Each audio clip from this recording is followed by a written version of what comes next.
علیکم ورحمۃ اللہ وبرکاتہ۔ معزز ناظرین و سامعین، امید ہے آپ تمام احباب بخیر و عافیت ہوں گے۔ اللہ تعالیٰ آپ کو ہمیشہ خوش و خرم رکھے۔ ایک بادشاہ کے بارے میں آتا ہے کہ وہ جب سردی کی ٹھٹھرتی راتوں میں کسی سفر سے واپس آیا اور اپنے محل میں انٹر ہونے لگا، داخل ہونے لگا، تو اس نے صدر دروازے پر کیا دیکھا کہ ایک پہرے دار سیکورٹی گارڈ کھڑا ٹھٹھرتی سردیوں کی راتوں میں گرمیوں کا لباس پہنے، باریک لباس پہنے، دروازے پر کھڑا سیکورٹی کی فرائض سے انجام دے رہا تھا۔ بادشاہ نے کہا کہ اے بندہ خدا، کیا آپ کو سردی نہیں لگتی؟ تو اس سیکورٹی گارڈ نے جواب دیا کہ بادشاہ سلامت، ضرور لگتی ہے، لیکن اپنا فرض ادا کر رہا ہوں، اپنی ڈیوٹی پوری کر رہا ہوں۔ بادشاہ نے کہا اچھا، میں جب اندر جاؤں گا تو آپ کے لیے ایک گرم لباس بھیجوں گا، اس کو زیب تن کر دیجیے گا۔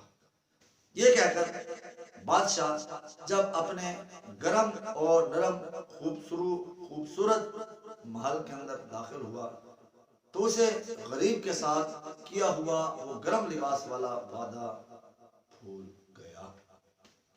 تو معزز ناظرین و سامعین، وہ اللہ کی قدرت نمودار ہوئی کہ صبح جب بادشاہ کو غریب آدمی سے کیا ہوا وعدہ یاد آیا اور وہ باہر آیا، آ کر دیکھا تو وہ غریب آدمی، اس کی لاش زمین پر پڑی ہوئی تھی اور نیچے مٹی پر، زمین پر اس کی یخ بستہ انگلیوں سے لکھی یہ تحریر بھی موجود تھی کہ آج سے پہلے میں بڑی پرسکون زندگی گزار رہا تھا، اپنا فرض ادا کر رہا تھا، لیکن بادشاہ کی آس اور امید اور انتظار نے گویا آج میری جان ہی لے لی۔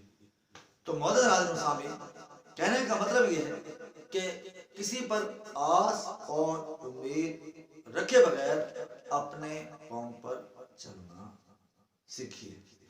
اگر کسی پر آس اور امید رکھ کر ہم اپنی منزل کی تکمیل چاہیں گے تو وہ نہ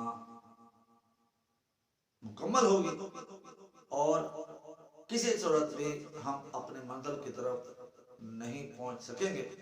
اس لیے اپنے ہی پاؤں پر انسان کو کھڑا ہونا چاہیے۔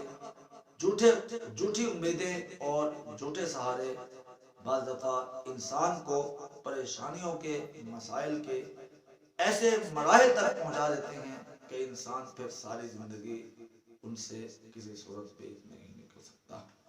تو معزز ناظرین و سامعین، اس قسم کی مزید پوسٹ اور ویڈیوز کے لیے ہمارے چینل کو ضرور سبسکرائب کیجیے گا اور ساتھ میں آئی آئکن کا بٹن بھی پریس کیجیے گا تاکہ ہر نئی آنے والی اسلامک اور سبق آموز واقعات آپ تک بآسانی ہوتے ہیں۔ اللہ آپ کو اپنے امان میں رکھے۔ والسلام علیکم ورحمۃ اللہ۔